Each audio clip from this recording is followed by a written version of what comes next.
Ladies and gentlemen, if you've ever loved an avoidant, you already know the strange silence that follows the storm. You know the confusing push, pull.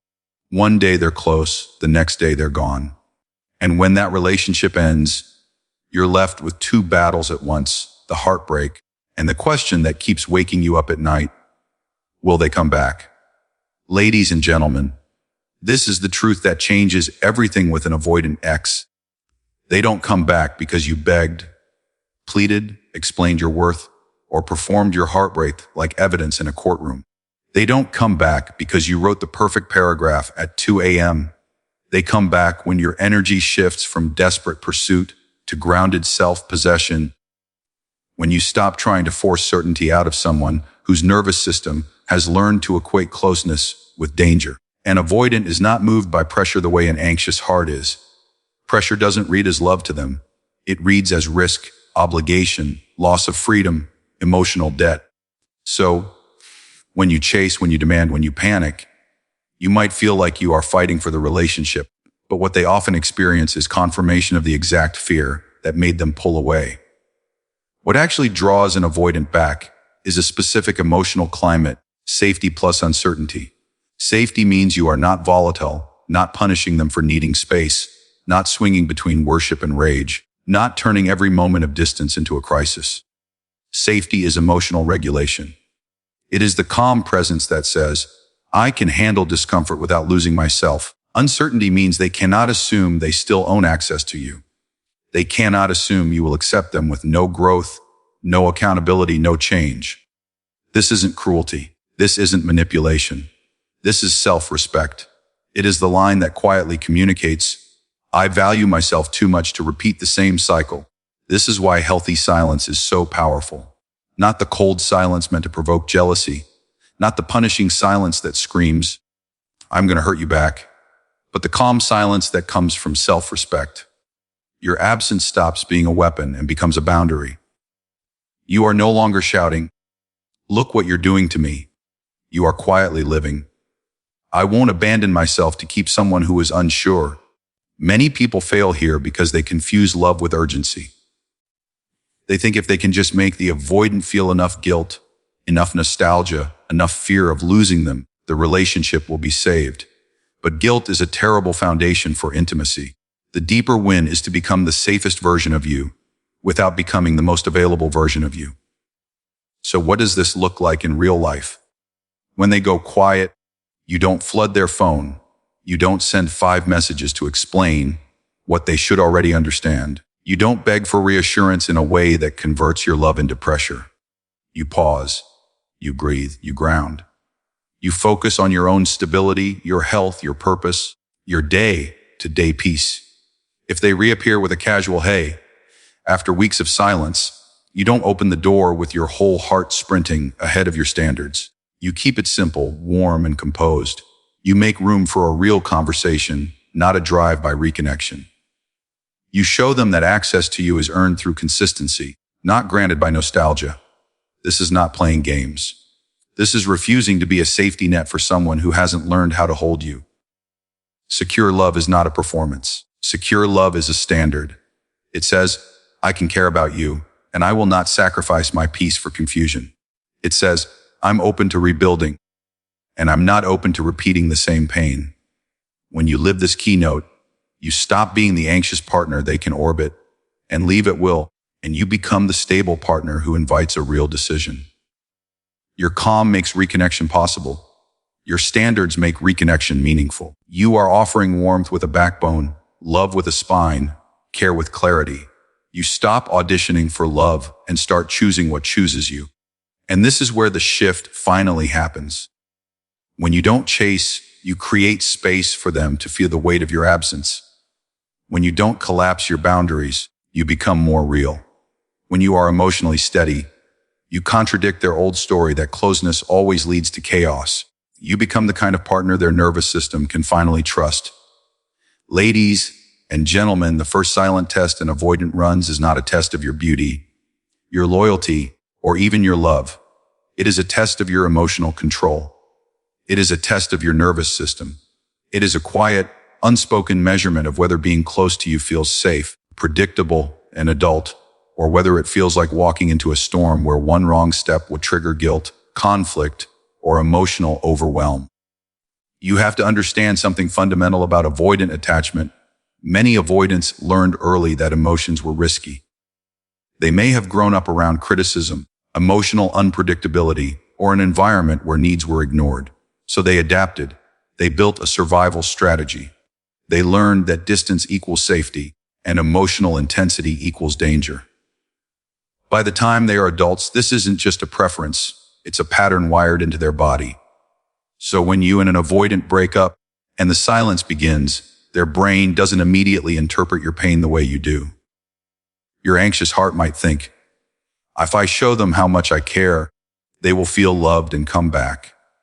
But their avoidant brain often translates that as, if I go back, I will be overwhelmed, controlled, or emotionally responsible for someone else's stability. That is why emotional control is the first test. They watch what you do when you don't get a reply. They watch how you behave when they take space. They watch how you respond when they return with half energy, vague messages, or inconsistent warmth. They are scanning for one thing, emotional safety. And many people lose this test not because they are bad, but because they are hurt. They flood texts. They demand immediate clarity. They write long emotional essays. They accuse, assume, interpret, and inflame. They punish with sarcasm. They post indirect threats of moving on, hoping jealousy will do what calm confidence cannot. They chase closure like oxygen. But here's the brutal truth. When your emotions are running the relationship becomes unsafe for someone who fears being engulfed. Your chaos confirms their fear. It tells them, nothing has changed. It tells them, if I return, I will lose myself. It tells them, this will be pressure again, not peace. Now, I'm not telling you to become cold. I'm not telling you to become robotic. I'm telling you to become regulated. Because emotional control is not emotional suppression. It is power. It is maturity. It is the ability to feel deeply without acting destructively. It is the steady voice that says, I can experience pain without turning you into my emergency. When you pass this test, you send a message their body understands. You're not a threat. You're not a trap. You're not a battlefield. You're stable. And stability is the rarest, most magnetic energy for an avoidant. So what does passing this test look like? It looks like you pausing before you react. It looks like you choosing clarity over drama. It looks like you saying fewer words with more strength. It looks like you responding to distance with self-respect instead of panic. If they reach out after silence, you don't punish them, and you don't collapse. You respond like someone who knows their worth. You keep your tone calm. You keep your standards intact. You welcome real conversation, not emotional crumbs. You might say, I'm open to talking if we can be honest and consistent. You might say, I care about what we had, and I'm not repeating what hurt us. You might say, let's take this slowly and see if we can do it healthier. Notice what that energy communicates. It says, I'm not here to attack you. It also says, I'm not here to beg you. That combination is powerful because avoidants don't just need warmth. They need emotional predictability. They need to feel that closeness won't cost them their peace and that disagreement won't turn into a war. When you show emotional control, you become a safe bridge instead of a tidal wave. And the secret is this: emotional control isn't something you perform to get them back. It's something you develop because you refuse to abandon yourself ever again. You regulate because your peace matters. You breathe because your dignity matters. You respond with calm because you are no longer willing to let someone else's fear decide the quality of your self-respect. So if you want to pass the first test, stop proving your love with emotional intensity. Start proving your strength with emotional stability. Your calm is not weakness. Your calm is the signal that you are no longer a place where love is chaotic. Your calm is the proof that you are ready for something real. Ladies and gentlemen, the second test an avoidant often runs before coming back is not about your feelings. It's about your standards. It's the self-respect test. And this one is the difference between a healthy reconnection and a painful repeat of the same old cycle. Because avoidants don't only fear intimacy, Many of them also fear the responsibility that real intimacy requires. So when they reappear, when the silence breaks, when that message pops up after days, weeks, sometimes months, they are silently scanning one crucial question. Can I return without changing? That's the test. They may not say it out loud. They may not even consciously admit it. But the pattern is clear when you've lived it. They want closeness, but they want it on their terms. They want comfort, but not accountability. They want access, but not the pressure to be consistent. And if you are still in the emotional posture of waiting, still hungry for reassurance, still willing to trade your boundaries for the fantasy of reunion, you will fail this test without even realizing it. Because the moment you respond like this, I missed you so much, I don't care what happened, just come back, you are teaching their nervous system that nothing is required for re-entry. No repair, no clarity, no growth, no safer behavior. You become the soft landing pad for the same avoidance that broke you the first time. And that's why the cycle repeats. They disappear. You break, they return. You rush, they relax. You hope, they vanish again. Not because you weren't lovable, because you were too willing to self-abandon to keep connection alive. Self-respect is what disrupts that loop. Self-respect is not anger. It is not revenge. It is not coldness. It is calm standards that protect your heart from becoming a revolving door. It's the quiet strength that says, I can love you and still require a healthier version of us. This is what many people misunderstand. They think boundaries will push an avoidant away, but inconsistent access is what actually strengthens avoidance. If they can come and go without consequence, they never have to grow. If they can receive your warmth without offering reliability, they will unconsciously choose the easier path. So the self-respect test is your moment to shift the dynamic. When they come back, you do not interrogate them. You do not demand a 10-page explanation. You do not punish them for the past. But you also do not pretend the past didn't happen. You meet their return with emotional adulthood. You can say, I'm glad we're talking. If we're going to reconnect, I need consistency. You can say, I'm open to rebuilding, but I won't repeat the same pattern. You can say, we can talk slowly, but I need honesty about what you want. Notice the energy. It's not pleading. It's not attacking. It's choosing. You're no longer trying to be picked. You're evaluating whether this is safe for you. That is the difference between anxious attachment and secure self-respect. And let me be clear, this isn't about forcing them to perform or prove themselves in a humiliating way. It's about you refusing to be the only emotionally responsible person in the room. It's about you refusing to be the partner who does all the clarity work while the other person floats in ambiguity. Because love without accountability is not love. It's a temporary emotional comfort contract. So how do you pass this test in real life? You slow the pace. Avoidant returns often come with warmth at first and confusion later. The best way to protect yourself is to let the words be supported by behavior over time. You don't instantly restore full access to your heart, your body, your daily life, your emotional labor. You create a gentle, respectful structure. You can be kind without being available for chaos. You can be warm without being wide open. You can be hopeful without being naïve. This is the moment where you decide your future is not a bargain. It is a standard.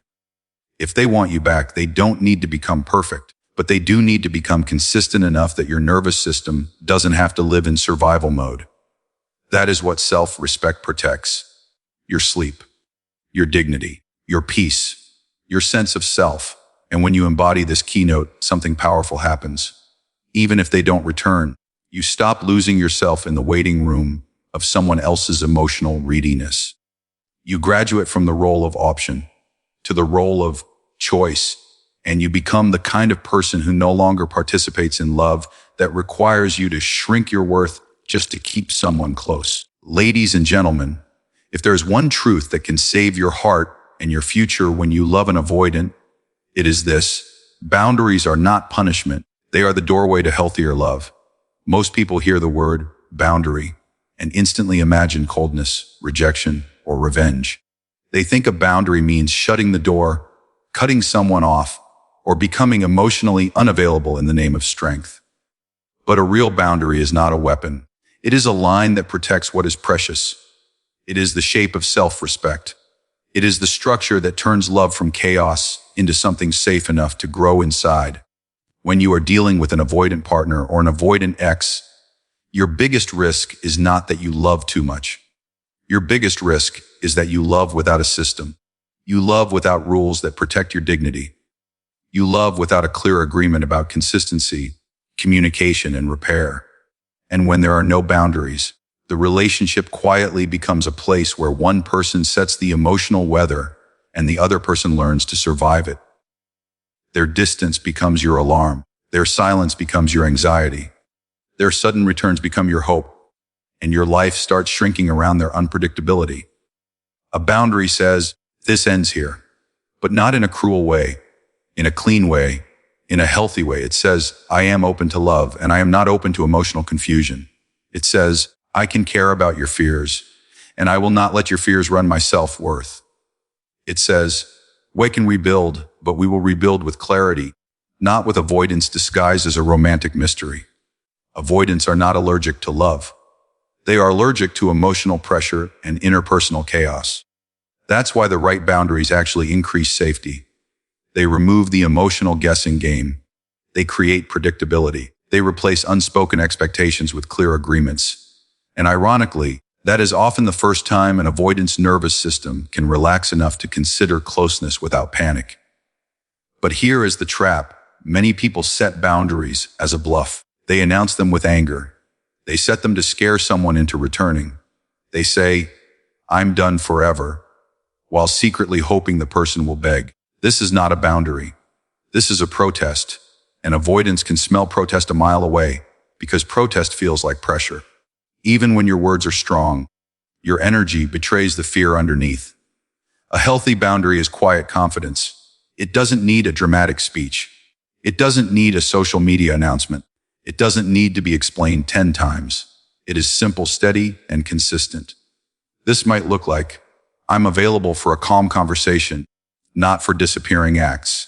It might look like, I'm not continuing a relationship that doesn't include honesty and consistency. It might look like, I care about you, and I'm not going to keep harming myself to keep this connection alive. Do you hear the difference? You're not punishing them. You're protecting you. And this becomes even more important when an avoidant comes back. Because many returns are not true reconnections. They are emotional check-ins. They return to see if you are still there, still soft, still willing to reset the consequence clock to 0. They return when they feel lonely, stressed, or nostalgic. But if you allow access without standards, you teach them that your heart is a place they can visit whenever their life gets quiet. Boundaries change that dynamic completely. They say, you are welcome here if you are willing to be real. They say, we're not repeating the same story, just with a different month on the calendar. They say, if you want a secure bond with me, you must participate in building it. This is why boundaries are the doorway to healthier love, because without them, love becomes an emotional donation to someone who may not be emotionally equipped to hold what you give. Without them, you are training your nervous system to accept inconsistency as normal. Without them, you are teaching yourself that someone's potential matters more than your peace. And let me give you this truth with gentleness and power. A boundary is not you trying to control them. It is you refusing to control yourself into silence, shrinking, and self-betrayal. Healthy boundaries say, I won't chase someone who won't meet me halfway. Healthy boundaries say, I won't confuse intensity with intimacy.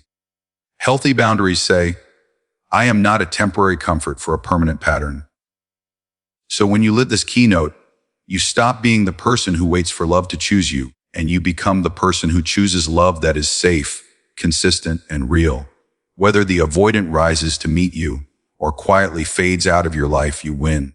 Because the moment you set a loving boundary, you are no longer negotiating your worth with someone else's fear. You are building a future where love doesn't require you to abandon yourself just to feel chosen. Ladies and gentlemen, the third silent test your avoidant ex often uses before coming back is the independence and stability test. And if you misunderstand this one, you will accidentally push them further away while thinking you're fighting for love. Because an avoidant is not only reacting to you as a person, they are reacting to the emotional environment they expect to enter when they return. They are scanning for one thing that matters more than romantic words, more than late night confessions, more than promises. They are scanning for whether your life has become a place of wholeness or a place of waiting. Most people think an avoidant returns when you prove how much you miss them. But that kind of energy, even when it's sincere, can feel like pressure to someone who associates closeness with obligation. Avoidants often carry a deep fear that intimacy will turn into dependence, that your emotions will become their responsibility, that your happiness will quietly demand their constant presence. So when you look like your life collapsed after them, when your energy says, "I can't breathe without you," the avoidant nervous system hears, "If I come back, I will be your oxygen." And that is terrifying for someone who already struggles with emotional closeness. This test is not about whether you care. It's about whether you are centered. They want to feel that you have a life that anchors you, a routine, a purpose, friendships, goals, a self that existed before them and will exist after them. Not because they don't want to matter, but because they don't want to be the only pillar holding up your world. When an avoidant considers returning, the subconscious question is simple. Will I be welcomed into a life, or will I be assigned the job of fixing one? That's why independence is magnetic, not performative independence, the kind that posts, "I'm thriving," captions while crying inside. Not jealousy independence, the kind that tries to provoke attention with risky rebounds. But real independence, the kind that quietly changes your posture in life, the kind that makes you feel solid even in uncertainty, the kind that says, "I love deeply, and I don't abandon myself." So how do you pass this test in the real world? You stop organizing your days around their potential return. You stop rereading old messages like sacred texts. You stop making your mood a hostage to their silence. You focus on what builds you. You repair your sleep. You move your body. You sharpen your mind. You invest in work or learning. You reconnect with family and friends. You create small victories that rebuild your confidence. You don't do this to make them jealous. You do this because you deserve to come back to yourself. What happens then is subtle but powerful. Your energy becomes lighter. Your communication becomes more measured. You are no longer chasing responses. You are evaluating consistency. You are no longer trying to be chosen. You are choosing what is healthy. And that shift is exactly what an avoidant notices. Because an avoidant is often drawn to a partner who is emotionally calm and self-contained, not because they want distance forever, but because your stability becomes a safe invitation. You are no longer a wave that could drown them. You become a shoreline they can approach without panic. Here's the paradox you must understand. The more you need an avoidant to come back to feel okay, the less safe your attachment feels to them. The more you are okay without them, the more they can imagine returning without losing themselves. This does not mean you shut your heart down. It means you stop confusing dependence with devotion. Love is not you shrinking your life so someone else feels central. Love is you expanding your life so you can share it with someone who is emotionally capable of meeting you there. And if they test you with small re-entries, a casual message, a light check, in a nostalgic memory, your independence protects you from collapsing. You can respond with warmth, but you don't rush the reunion. You can be open, but you don't erase the past. You can be kind, but you don't abandon your standards. Your independence gives you the emotional luxury of patience. You don't have to force an outcome. You can let behavior reveal truth over time. This is how you stop repeating the old script. Because when you pass the independence test, you are no longer offering an avoidant a relationship built on emotional urgency. You are offering them a relationship built on stability, mutual choice, and healthy space. And that is the only kind of environment where an avoidant can genuinely grow into consistency instead of temporarily performing it. If they come back, they meet a stronger version of you. If they don't, you still win because you rebuilt a life that doesn't collapse when someone can't love you the way you deserve. Ladies and gentlemen, the final truth is the one that sets you free. The real victory isn't getting them back. It's becoming secure enough to only accept love that protects your peace. Because when you've loved an avoidant, your mind can get addicted to the idea of the comeback story, the dramatic return, the apology you imagined, the message that finally proves you mattered. And I understand why that fantasy is powerful. It feels like healing. It feels like justice. It feels like your pain being validated. But here's the hard truth. Sometimes what you call healing is actually your nervous system begging for closure in the form of reunion. Sometimes what you call love is actually the fear of sitting alone with the reality that you deserved more consistency than you received. Avoidant relationships often train you to measure love by intensity instead of safety. The highs feel euphoric because the lows feel unbearable. The reunion feels like relief because the disappearance felt like abandonment. So your brain starts chasing the cycle, not the person. You crave the return because the return temporarily quiets the anxiety. But quieting anxiety is not the same as building secure love. Secure love is boring in the best way. It is steady. It is predictable. It is not a roller coaster that turns your emotions into a daily exam. Secure love does not require you to shrink, perform, or decode mixed signals like you're solving a psychological puzzle just to feel wanted. So when we say the real victory is becoming secure, we are talking about a complete identity shift. It means you no longer tolerate confusion as romance. It means you no longer accept inconsistency as their personality.